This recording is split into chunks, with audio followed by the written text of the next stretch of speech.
السلام عليكم ورحمة الله وبركاته. أعوذ بالله من الشيطان الرجيم. بسم الله الرحمن الرحيم. فانطلقا حتى إذا ركبا في السفينة خرقها قال أخرقتها لتغرق أهلها لقد جئت شيئا إمرا. صدق الله العلي العظيم. اللهم صل على سيدنا ومولانا محمد النبي الأمي وعلى آله وأصحابه وبارك وسلم وصل علیہ. معزز سامعین و سامعات، سورۃ الکہف ہے، پارہ نمبر 15 ہے، اور یہاں سے پارے کا آخری رکوع اور پھر پارہ نمبر 16 کا جو اگلا رکوع ہے یہاں سے شروع ہو رہا ہے، اور آیات مقدسہ نمبر 71 تا 76 آج ہمارے زیر مطالعہ ہیں. اللہ رب العزت ان کا شعور، ان کا فہم، اعلیٰ نظریہ عطا فرمائے، عمل کی توفیق اور صلاحیت عطا فرمائے.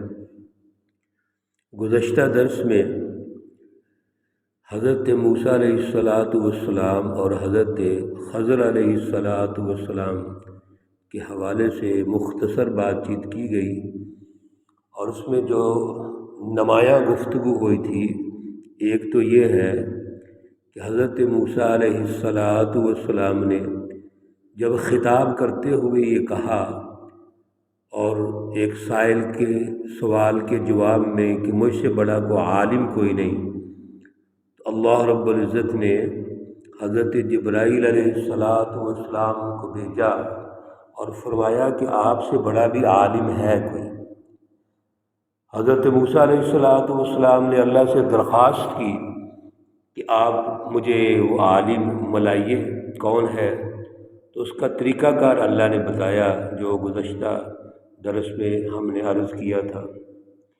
پھر جب دونوں کی ملاقات ہوگی مجمع البحرین کے پاس، اور اس حوالے سے بات چیت ہوئی تھی کہ مجمع البحرین سے کیا مراد ہے.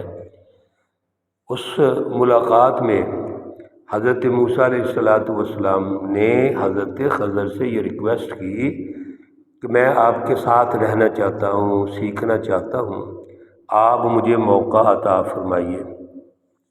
حضرت خضر علیہ السلام نے کہا کہ دیکھیے، میرے پاس جو علم ہے اس کا آپ کے پاس نہیں ہے، جو آپ کے پاس ہے وہ میرے پاس نہیں. ہماری دونوں کی علم کی جو بنیاد ہے وہ علیحدہ علیحدہ ہے. حضرت خضر علیہ السلام بھی اللہ کے نبی ہیں، اور یہ اصل میں حضرت نوح علیہ السلام کی جو طریقہ دعوت ہے، جس کو انتباہی طریقہ کہتے ہیں، اشراقی، اس کے نمائندے ہیں جو دل سے دل کو سمجھاتے ہیں. حضرت موسیٰ علیہ السلام تحریک حنیفیت کے وہ نبی ہیں. ابراہیم علیہ السلام ان کے مرکز ہیں، جنہوں نے روح کو بنیاد بنایا، انسانیت کو بنیاد بنایا ہے.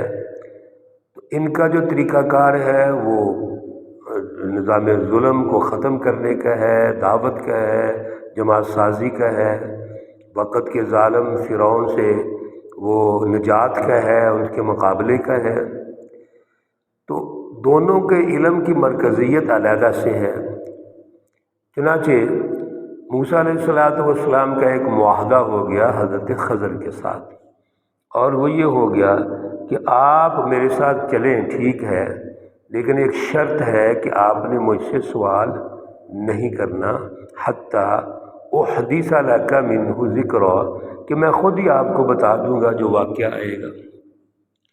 جب اس معاہدے پر دونوں یہ بزرگ قائم ہو گئے تو فن طلقا، آیت نمبر جو 71 ہے وہ یہاں سے شروع ہو رہی ہے کہ دونوں چل پڑے، حتی اذا رکبا فی السفینہ، یہاں تک کہ وہ دونوں ایک کشتی میں سوار ہو گئے۔ اب وہ دریا کے کنارے پہ پہنچتے ہیں، وہاں کشتی تیار ہے اور دریا کو عبور کرنا ہے، تو دریا والوں نے حضرت خضر کو دیکھا اور پہچان گئے کہ یہ تو بزرگ ہیں، اللہ کے نبی ہیں، تو انہوں نے ان کو کشتی میں سوار کر لیا۔ وہ جو بخاری شریف کی حدیث کا ذکر ہوا تھا اس میں یہ سارا واقعہ تفصیل سے لکھا ہوا ہے۔ یہ دونوں بزرگ کشتی میں سوار ہو گئے اور پھر کشتی والوں نے ان سے کرایہ بھی نہیں لیا، کیونکہ وہ بزرگ ہیں اور ان کے لیڈر ہیں، رہبر ہیں، اس لیے انہوں نے ان سے کرایہ بھی نہیں لیا۔ لیکن جب وہ آخر میں پہنچتے ہیں تو ہوا ایسے کہ خارقہا، حضرت خضر علیہ السلام نے اس کشتی کے تختے اکھیڑنے شروع کر دیے۔ اب یہ جو صورتحال ہے یہ بڑی عجیب سی تھی بظاہر موسیٰ علیہ السلام کے لیے۔ تو قال اخرقتها لتغرق اهلها، موسیٰ علیہ السلام نے فرمایا کہ آپ یہ کیا کر رہے ہیں، کشتی کو اکھیڑ رہے ہیں، تختوں کو اکھیڑ رہے ہیں، اس میں تو یہ ہوگا کہ کشتی والے سارے غرق ہو جائیں گے، ڈوب جائیں گے۔ لقد جئت شیئا امرا، آپ یہ جو کام کر رہے ہیں یہ بڑا بھاری کام کر رہے ہیں، مشکل کام کر رہے ہیں، یعنی کیوں ایسے کر رہے ہیں؟ موسیٰ علیہ السلام اللہ کے نبی ہیں اور ان کے ذہن کے مطابق یہ ظلم اور زیادتی ہے، جبکہ خضر علیہ السلام بھی اللہ کے نبی ہیں اور ان کو جو بات سمجھائی جا رہی ہے یا کہی جا رہی ہے اس کا منظرنامہ اور ہے۔ اسی حدیث میں یہ بھی آتا ہے کہ اس کشتی جب چل رہی تھی تو ایک چڑیا آتی ہے، وہ اس دریا سے پانی 1 2 3 گھونٹ لیتی ہے اور چلی جاتی ہے۔ تو خضر علیہ السلام نے حضرت موسیٰ علیہ السلام کو پہلے طور پر یہ سمجھایا کہ جیسے اس نے اس سمندر سے، دریا سے یہ 2 3 قطرے پانی لیا اور چلی گئی ہے، اسی طرح اللہ نے، جو اللہ سمندر ہے، وہ ہمیں اللہ کے نبیوں کو یہ اتنا علم دیا ہے، اور اللہ کا علم تو بڑا وسیع ہے، ہر چیز پر محیط ہے، لہذا ہمیں یہ نہیں سمجھنا چاہیے کہ ہم سب کچھ ہیں۔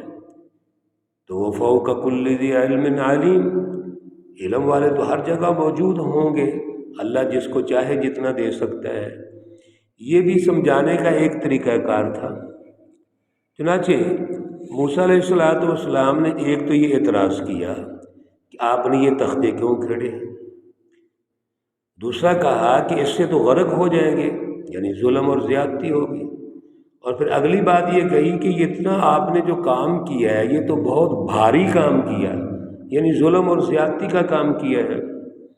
قال الم اقل، حضرت خضر علیہ السلام نے کہا کہ کیا میں نے آپ سے نہیں کہا تھا انک لن تستطیع معی صبرا، کہ بے شک تو ہرگز میرے ساتھ صبر کی طاقت نہیں رکھ سکتا۔ شروع میں نے کہا تھا تم میرے ساتھ چلو گے تو تمہارے اندر اتنی طاقت نہیں ہے کہ تم میرے ساتھ چل سکو، تو تم نے وہی حرکت کی۔